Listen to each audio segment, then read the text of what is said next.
Hi everyone, welcome back to my channel, or welcome if you're new. It's been a minute. It's been a minute since I have filmed. I am doing this wider format so that you can see this chaos on my desk, because this is a big part of why I haven't filmed in the last few months. I have worked over the summer and I wasn't working previously, so I had a lot of time to color before. And now, since I've been working over the summer and being busy and then also being social, because it's summer and we live in a resort town, so there's lots of fun for summer.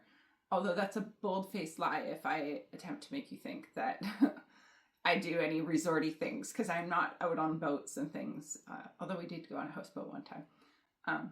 But mostly it's like going and drinking wine and sitting in pretty places and just being social, because my place that worked over the summer is a winery, and I am still working there, but it's just like it's died down. We're not busy anymore. We're not open 7 days a week anymore. So I haven't had a lot of time nor motivation to color, and this situation on my desk has just been piling, and then I'll tackle a little bit of it and it just gets overwhelming.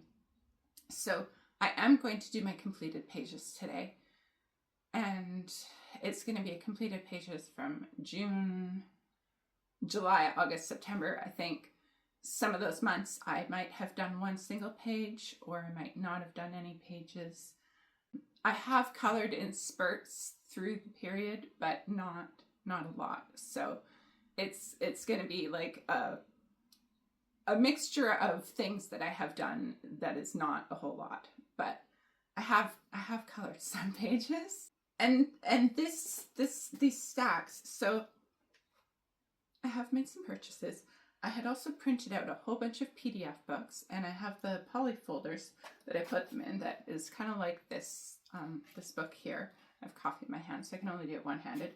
This one is my swatch book, although I plan to make it like a happy planner type disc bound is my plan. But in the meantime, I do put my PDFs that are printed out in those kind of poly presentation folders. And so I have a whole bunch printed out, but I'm also super anal. So if there's 40 pages in there and I have two 20-page books, I need to be really like overthink who goes in what, and what two books go together. And I don't know. It's just me. It's the way my brain works, that I need to make things as orderly as I can, but it is definitely to the detriment of my productivity. So at the bottom is the PDF stacks of pages that are still sitting there that I have not put into poly books. There are also some poly folders in this stack. Then there are coloring books that I would like to get to. There's some coloring books that are new. There's also, pencil cases of things that have, there's also just like my whips are in here and things that I'm currently working with. And then I also have like, these are a couple pencil rolls for putting in some sets. Because that's the other thing I realized, like, I don't have a lot of space here. What you can't see is on the floor, there are baskets that fit in this type of shelving. And they are also filled with things. So I have a poor organization system, and I definitely need to figure something out better. So one thing that I have done is I've gotten myself some pencil cases, so that I can have my sets of pencils that are all just stacked in a basket to never be used. I can put them all into cases, and I would like to figure something out like that for my acrylic markers. By the way, tell me what you guys do with, how do you store your acrylic markers? I have 120 set of guangna, however you say it, and then I have the 127 mango acrylic markers, and they just sit in their boxes that they originally came in. And then the languos, because they come in those individual packages of 9, they sit in all their individual packages then inside the box that they came in. And it's not feasible. It makes it awkward to use them. And then I avoid using things that are too difficult to get at. But I don't have space on my desk just for stacks of bins to put everything in bins. And I need things to be able to be stackable to work with my height storage. So yeah, I'm working on storage solutions, which is, like I said, part of what's here. And then some of it is some fall, Halloween coloring books or October coloring books, spooky coloring books that I was hoping to get to, fall themed things I was hoping to get to. But when it all lives here in a stack, obviously I'm not getting to it. So these stacks become overwhelming, and I work through a little bit, and then I pile more things on it. So I wanted to do this part and share this with you guys because I want you to understand. It's like, yes, I do recognize that your organization of your space and the clarity and clutter in your space is a representation of the clarity and clutter in your mind. And this probably is an accurate representation of the clutter in my mind. I acknowledge that. But I also want you to know that I haven't been absent just because I have been sad or depressed or anything like that. It's not my mental health that's been suffering. Although my mental health probably isn't great. Like I said, this is still probably a reflection of my mental clutter. But it's more that, I don't know, whatever it is. Oh, okay. Sidetrack, ADHD moment maybe. There's this YouTube channel called Cinema Therapy, and they, I don't know if you guys have ever seen it, but the one fella is a movie producer, movie maker of some sort, Alan C. Wright. And then the other one, Jonathan Decker, maybe. He's a licensed family therapist. And, I had somewhere I was going with this. It'll come back to me. If not, I'll edit it out. Oh, yes. Okay.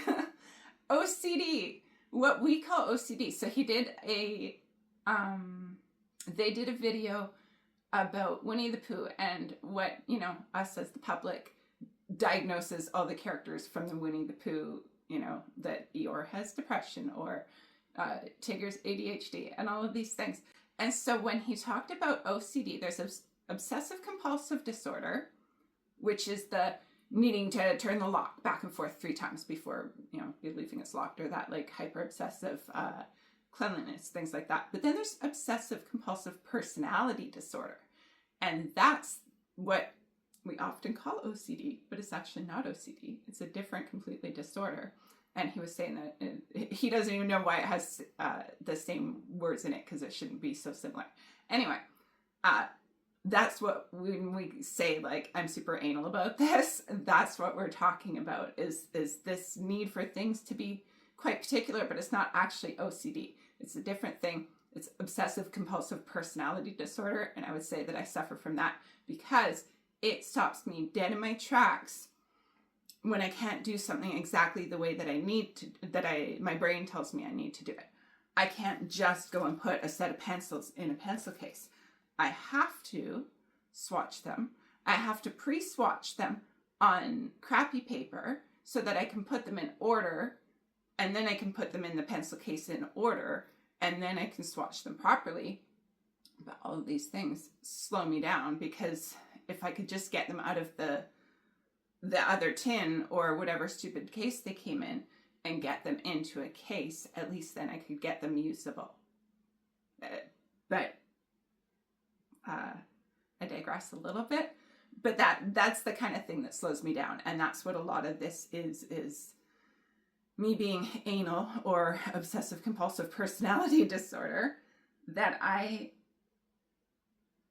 feel the need to deal with it in a certain way. So therefore I don't deal with it at all because I don't have the time or the energy or the motivation to sit down and put in the brain power that I need to. And then, like I said, it's not even the desk, it's these baskets in front of the desk. So that's enough preamble. For today, I am literally just going to take all of this off. I'm going to stack it on the floor and I'm going to sit at my desk and I'm going to film. And I am going to just start tackling it a little bit at a time and just getting it done. Because it's not to any benefit to me. And I think sometimes I have to just try to power through that whole anal thoughts telling me you can only do it a certain way. I need to just try to just get things done sometimes, but it's hard. It's hard for me to override that thought process that tells me I need to do it a certain way. Anyway, like I said, I wanted to share this with you. I wanted you guys to understand that this is what has stopped me from filming for a couple of months now, because I get it, it's a stack, and then I get it down, halfway or 3/4, and then I'm just left with a little bit, and then I just end up piling more stuff on it. And definitely we do have a lack of space in our suite, so there's only so many places for things to go, and my partner and I both get overwhelmed sometimes if my stuff starts to spread out. So I do need to kind of keep my coloring stuff in my corner. But then that's why I need storage stuff too, storage solutions. So yeah, any tips you guys have in the comments for how you store your supplies, whether it's markers, gel pens, paint pens, paint markers, do you mix all the sets together? Do you have big giant, pencil cases that hold all of them? Do you have them in bins? Do you keep glitter markers separate from Languo markers? Do you have tell me any storage solutions that you use in your craft area or coloring area. I'm especially curious for people who manage to get by on minimal supplies or minimal space, or somehow manage to have like a really good selection, broad selection of supplies and make it work in a small space. I'm very curious for any suggestions that you guys have.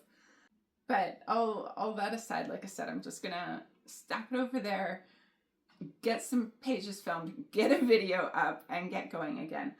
Now that it's fall and I'm only working just a couple of days a week, and it's time for cozy things, and I'm actually wearing sweaters and it's chilly again.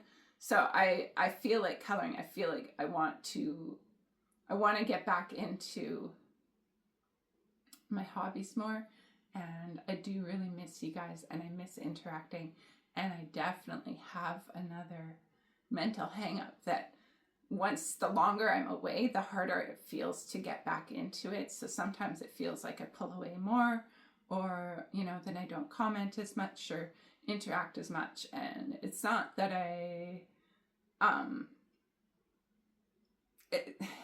it's just my mental hang-ups, I guess. But I do miss you guys, and I miss creating content, and I miss coloring how I was, and I think I've really struggled with that as well. And I feel like this video, I could probably make a whole coloring chat about some of this stuff, which I might do that, because I'm just gonna say one more thing before I flip the camera around and get all this off. But Maya, Coloring with Maya, had done a video quite a while back about whips, and whips isn't a dirty word, right? And she just colors in what she wants to color in, and she doesn't worry about having a lot of whips on the go, and she doesn't even really consider them whips until they're at a certain point. And so I thought I wanted to kind of embrace that a little bit. But to me, I think it feels like a lot of loose ends. I have been doing that, and I do have some things, started some things that I have, colored some pages or some part, and some things are just getting put away till next year, and some I'm still working on. But I don't know how much I like the aspect of having so many things on the go. I don't know that that works for me. I do still like having more than one thing on the go, but I don't think I can be someone who just has, a whole bunch of books with something just partially done, and then I'll go back to it when I want to, because maybe when I go back to it, I won't like what I did, or maybe I'll have a different idea for the page, or sometimes it just feels soiled, like it's not a clean page anymore. And so then if I lose interest in it in the moment, then I'm afraid I won't go back to it at all. So I still am working on that. Anyway, this is probably the longest introduction, and it's a little bit of an explanation about where I've been. Like I said, it could probably be a video all on its own, and I suppose I might make it a video all on its own depending on how long this has taken.